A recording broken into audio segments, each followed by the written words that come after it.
just want to expand on some of the announcements and some of the things that are coming in September, my friends. We have some wonderful, wonderful things coming up. The first one is a speaker at the end of September. Her name is Immaculée. You may have, I know some of you have read some of her books, or seen her on the news or some program. She's kind of world-renowned. She's a survivor of the Rwanda genocide.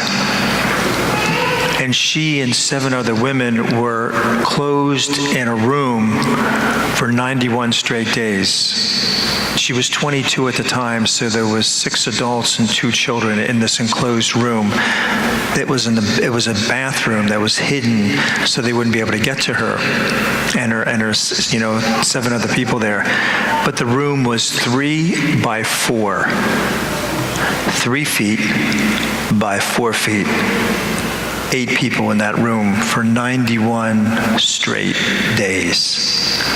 It's an amazing story, my friends, of how not only she survived it, but all the things that went through her mind during that captivity. And both her parents and some brothers were killed in that whole genocide, so as well. It's remarkable.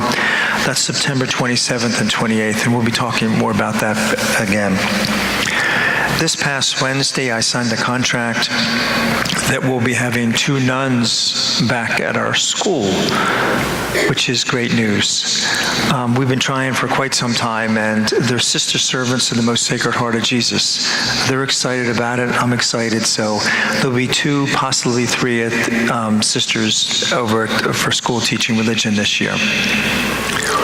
And finally, you see the sign walking out of the church. It's This Man Is You. It's a men's group that we're starting the first week of September, or the second week. But the goal, they'll be meeting on Saturday mornings, and hopefully most of you men will join it. It's a great group. And the goals are just to help us to become better men, better fathers, and better husbands. And who doesn't want that, my friends? What man in here does not want that? I hope you join us on Saturday mornings when it starts in September. Thank you. J.B. Phillips was a biblical scholar and theologian, and he had a very serious operation. And at one point, they weren't sure if he was going to make it. He just had an operation, and some infection set in, and they were questioning. But he was in a coma at that state, completely unconscious, couldn't blink, couldn't respond at all. When people are in this stage, my friends, just be careful of the conversations you have around them, because they may not be able to respond to you, but they remember them. But they remember them. And is this the case? I hear it all the time. Is this the case? He was completely unconscious, yet he remembers the conversation that the doctor and the nurses had, saying how seriously ill he was and how he wasn't going to make it through the night. He couldn't respond, of course, to that, but he heard the conversation and remembered it. Somewhere during the night, he had this, what he called a dream, that he was all depressed and alone and walking, and he came upon all these wrecks. It was like a garbage dump of just ruins, rubbish of every kind, he said, and he's walking along with all this debris and people, and he said it was a mess. And he came and saw this bright light in the distance there a little bit. So he started running. And when he got to it, there was a large stream with a boat with a bridge across it. And there was a man that was standing right at the bridge. And he said the man was absolutely authoritative and gentle at the same time. And he stood at the bridge and he just pointed back, like, you need to go back where you came from. Dr. Phillips said that, he turned around and he said he's never felt so much bitterness and disappointment. And he said he woke up in tears. And when he woke up out of it, he was crying, and the nurse said, "Why are you crying? You made it through the night. You're going to live." And he said to himself, how could I ever tell her what I've just seen?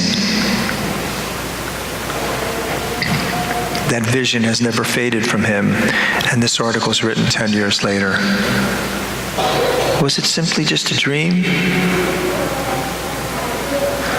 Was this just a dream in the gospel too, my friends? Same thing. Those disciples never forgot it either. You know, when you experience God in a very profound and real way, and hopefully most of you, if not all of you, have done that, is that just a feeling or something that's abstract that doesn't happen? They're real, my friends. It's real. It's very real. And why does he do that? Why does God allow that? And why is it important for him to do that? Allison Levine had physical challenges most of her young life. She was born with a serious heart defect, could never play sports, had to be very careful what she did. At age 30, she underwent this incredible heart surgery that repaired her heart defect. And afterwards, she became a dedicated athlete. And she agreed to lead an all-women's ascent to Mount Everest, the first time it ever happened.